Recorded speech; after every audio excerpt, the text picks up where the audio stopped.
नमः पार्वती पते हर हर महादेव. भगवान शिवाचा आणि जगदंबा पार्वतीचा विवाह हिमालयाच्या राजधानीच्या नगरामध्ये पार पडलेला आहे. खरं तर सगळ्या देवतांना याच्यामध्ये प्रचंड आनंद झालाय. म्हणजे त्यांच्या आनंदाचं कारण शिवपार्वती विवाह पार पडला हे तर आहेच आहे, म्हणजे बहुप्रतीक्षित विवाह आहे, ते पार पडल्याचं आहेच आहे.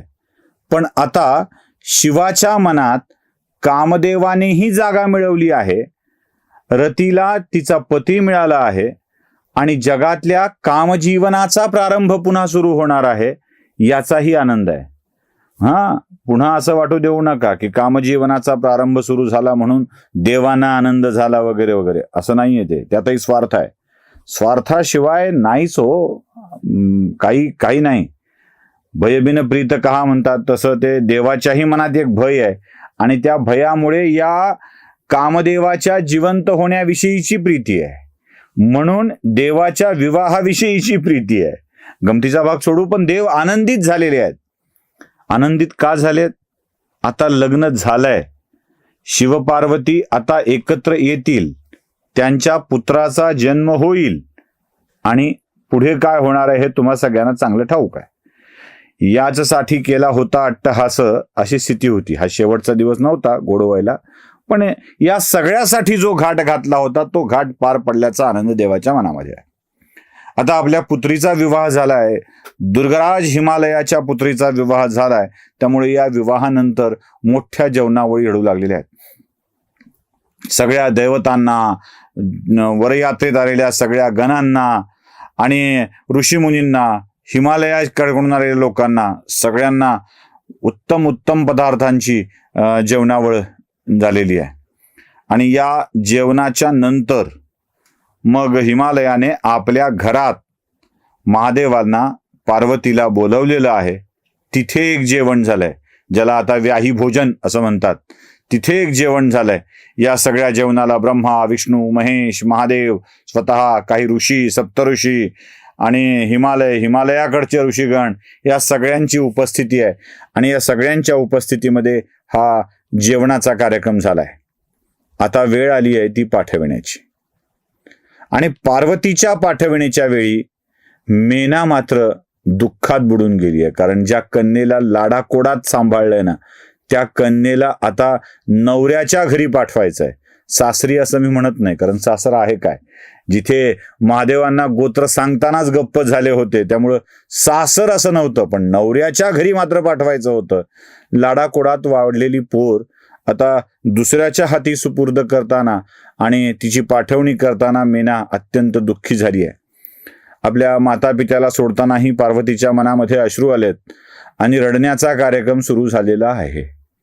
आता या सगळ्यामध्ये बऱ्याच वेळेला आपण बघतो बरं का, असं लग्न झालं, नवरीची पाठवण सुरू झाली की बहुतेक सगळ्यांना असं दुःख दाटून राहिलं असतं, उमाळा दाटून राहिला असतो. आणि ते बँडवरे चालू असतात ना गाणी, 2-4 गाणी ठरलेली आहेत आपल्याकडची. सासरला ही बहीण निघाली भावाची, लाडी नेसली माहेरची साडी, जा मुली जा दिल्या घरी तू सुखी राहा, किंवा काही हिंदी गाणे ज्यांना अजून तरी पर्याय सापडलेला नाहीये. बाबुल की दुआए लेती जा, जा तुझको सुखी संसार मिले. बँडवाले आपले तन्मयतेनं हे गाणं वाजवत असतात आणि नवरीच्या मनात इच्छा असो नसो एक हुंदका येतोच. मग जसा तिचा हुंदका आला तसा मग बाकी सगळ्यांच्या मनामध्ये सुद्धा त्याच भावना येतात. पहाडासारख्या उभ्या राहणाऱ्या पोरीच्या बापाच्या डोळ्यात सुद्धा अश्रू येतात आणि त्या आसवांना बघून बाकीच्यांनाही अश्रूंचा बांध फुटतो. आता हे सगळं रडारडीचं वातावरण बघितलं की कधी कधी एखादा संवेदनशील मनाचा नवरा असतो, ज्याच्याही डोळ्यातून उगाचच आसवं ओघळू लागतात. कदाचित त्याला म्हणायचं एवढं रडायचं तर थांब ना बाई, कशाला उगाच ताण, पण त्याच्याही डोळ्यात अश्रू येत असतात. मी हे यासाठी सांगितलं की ते आसवं खोटी नसतात, कारण मेना आणि पार्वतीच्या दोघींच्या रडण्याकडे बघून चक्क शिवाच्या डोळ्यामध्ये सुद्धा, निर्मोही असलेल्या, निर्गुण असलेल्या शिवाच्या डोळ्यामध्ये सुद्धा आसवांनी जागा मिळवलेली आहे. तिथूनही ती आसवं बाहेर येऊ लागली आहेत. आणि हे मी माझ्या मनानं सांगत नाही आहे, कथेचा विस्तार करायचा आहे, रंगवून सांगायचे आहे म्हणून सांगत नाही आहे. शिवपुराणात याचा उल्लेख आहे की मेना जेव्हा पार्वतीची पाठवणी करत असते हिमालयाच्या डोळ्यात अश्रू असतात. हिमालयाचेही डोळ्यात अश्रू येतात ना. प्रत्येक पोरीच्या बापाच्या डोळ्यात अश्रू येतच असतात. तो हिमालयासारखा खंबीर असतो तरीही येतात. मेनेच्या डोळ्यात आसवं असतात. पार्वतीही रडत असते. आणि आपसूक भगवान शंकराचे डोळेही ओले झालेले असतात. मग सप्तऋषी येतात. सप्तऋषी हिमालयाला आणि मैनाला सांगतात की आता सुखाने मुलीची पाठवणी कर. काही महिला ऋषीगणांच्या पत्नी येतात, पार्वतीला उपदेश करतात की कसा संसार केला पाहिजे, पतीची मर्जी कशी संपादन केली पाहिजे, याविषयीचं मार्गदर्शन केलं जातं. आणि या सगळ्या मार्गदर्शनाच्या नंतर शिव आपल्या पत्नीला घेऊन निघत असतात. आता शिव तर बसणार नंदीवर. मग हिमालय पार्वतीसाठी वेगळ्या पालखीची व्यवस्था करतो आणि वेगळ्या पालखीत पार्वतीला बसवून शिव आणि पार्वतींचा ही वरात, ही मिरवणूक आता कैलासाकडे निघालेली असते. विवाह संपन्न झालाय. हे सगळे कैलासावर निघालेले आहेत. इकडे कैलासावर सुद्धा उत्साहाचं उधाण आहे. काही गण तर आधीच जाऊन थांबलेत. आपल्याकडे नाही का, नवरा नवरीची गाडी निघायच्या आधी काही माणसांना मुद्दाम घरी पाठवलं जातं, मुद्दाम पुढे पाठवलं जातं. का बरं? तयारी करून ठेव स्वागताची. मग फुलं अंथरणं, आतिषबाजी करणं, दिवे लावणं, हे सगळं काम केलं जातं. तसे काही गण आधीच कैलासावर निघून गेलेले आहेत, कारण त्यांना शिवासोबत पार्वतीचं स्वागत करायचं आहे. कैलास देखील सजलाय. वाद्यांचा गजर आहे, फुलांची आरास आहे, दिव्यांची आरास आहे. या सजावटीत, या आरासीत कैलास लखलखून गेलाय. आणि एकट्या असलेल्या भगवान शिवाच्या सोबत आता मा पार्वती सुद्धा सतीच्या नंतर नव्या रूपामध्ये त्या जागेवर स्थानापन्न होणार आहे. मोठं स्वागत, आनंदी आनंद. कैलासावरचं एकूणच वातावरण इतकं आनंदी आहे, जणू काही कैलासाची स्वामिनीच आलेली आहे. स्वामिनीच किती, प्रभू कैलासाचे स्वामी, तर पार्वती कैलासाची स्वामिनी. दीर्घकाळच्या विरहानंतर महादेवाला आपली पत्नी मिळालेली आहे. आणि आता महादेव स्वतः सृष्टीच्या सृजनाच्या कामी लागणार आहेत. त्यानंतर पार्वती आणि महादेव कैलासावर स्थानापन्न होतात. त्यांच्या संसाराला सुरुवात होत असते. आणि पार्वती म्हणते, देवा, ज्या कामासाठी हा विवाह झालेला आहे त्या कामाला सुरुवात तर करावी लागेल. महादेवांनाही कळतं की कोणतं काम नेमकं करायचंय. ते काम आहे या सृष्टीला. तुमच्या डोक्यात काय आलं? असंच होतं ना, असंच होतं. आपण भलताच विचार करू लागतो. या सृष्टीला पिडणाऱ्या माणसाचा काळ निर्माण करणं, त्याचा मृत्यू जन्माला घालणं, हे ते काम आहे. आणि त्या कामासाठीच कामदेवाला सुद्धा जिवंत केलेलं आहे. कामदेवालाही देह प्राप्त करून दिलेला आहे. आणि भगवान शिव पार्वती या सृष्टीच्या रक्षणकर्त्याला जन्म घालण्यासाठीची तयारी करतायत. देव आनंदात आहेत, सुखात आहेत, कारण त्यांना कळलंय की आता आपल्या रक्षणाची वेळ जवळ आलेली आहे. भूतलावर वज्रांग नावाचा एक दैत्य आणि या वज्रांग दैत्याची पत्नी वज्रांगी, या दोघांनी प्रचंड मोठी तपश्चर्या करून एक पराक्रमी पुत्र, एक असा बलशाली सशक्त पुत्र मागितला आहे की जो सर्वांना युद्धात जिंकू शकेल आणि ब्रह्मांडावरती आपलं राज्य स्थापन करू शकेल. तपश्चर्येचं फळ मिळतच, पापाचे परिणामही भोगावे लागतात आणि पुण्याचं फळ सुद्धा मिळतं. हे लक्षात ठेवा. गीतेमध्ये भगवंतांनी सांगितलंय ना, सगळ्या गोष्टी भोगायच्या आहेत, सगळ्या गोष्टी भोगायच्या आहेत. आणि लक्षात ठेवा, पाप आणि पुण्य या गोष्टी वाण्याच्या दुकानातील जमा नावे सारख्या नसतात. म्हणजे तुम्ही 1000 रुपये जमा करून आले आहात आणि 800 रुपयाचं सामान आणलं आहे, 200 रुपये वाण्याकडे बाकी असतात.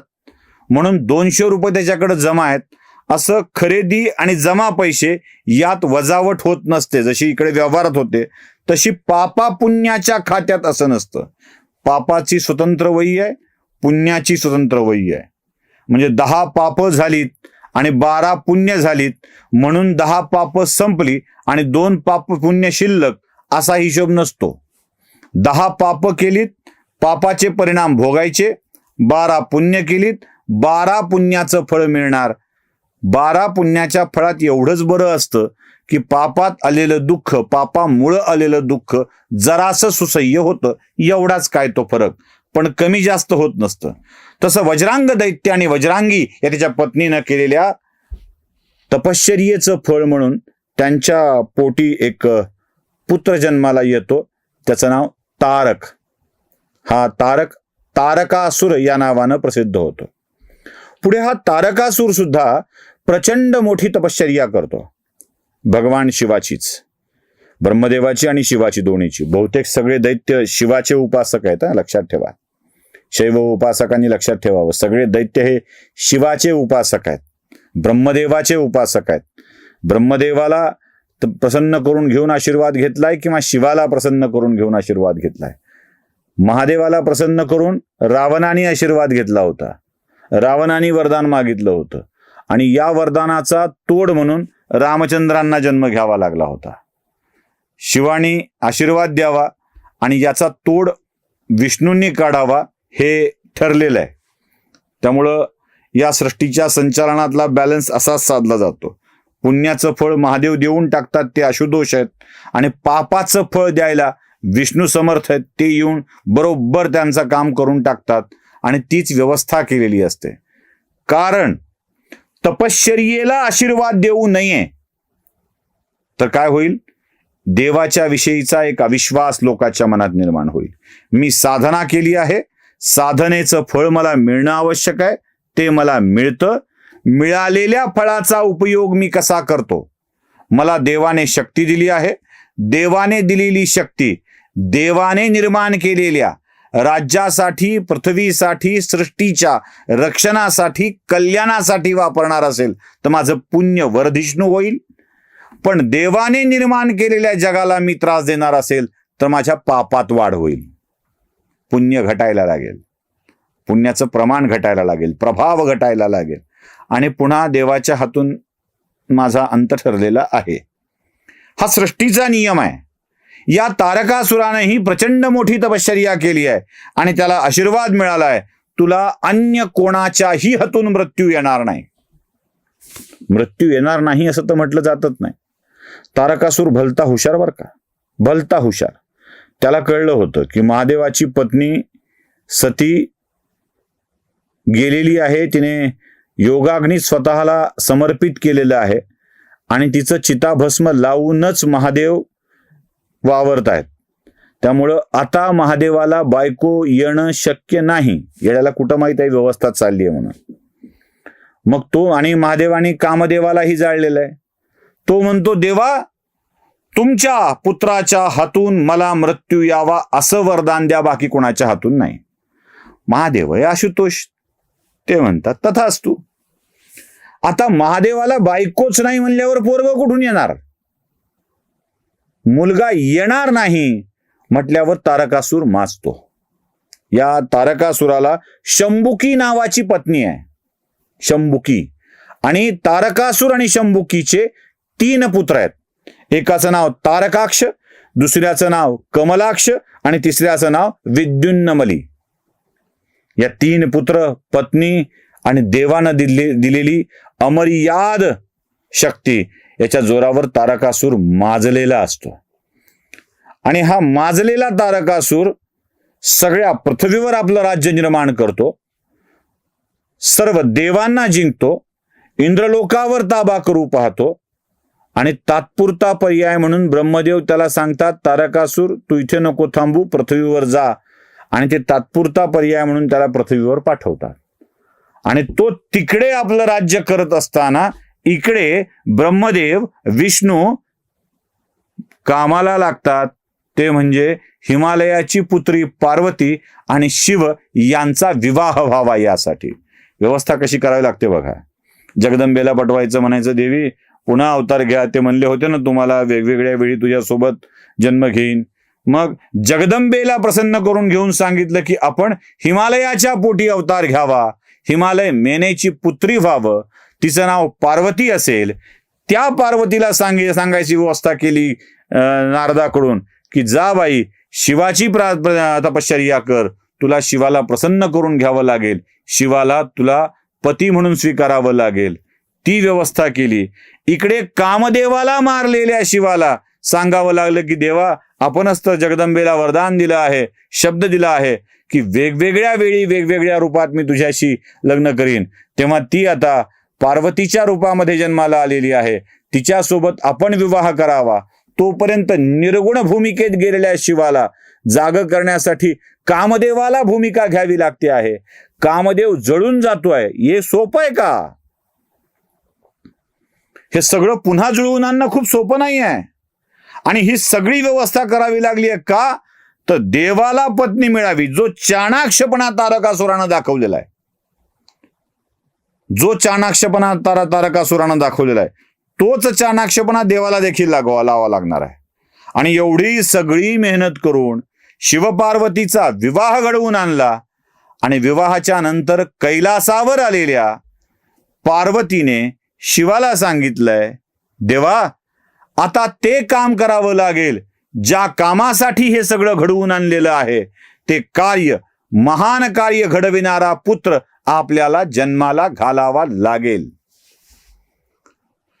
होश बोलले असतील देव.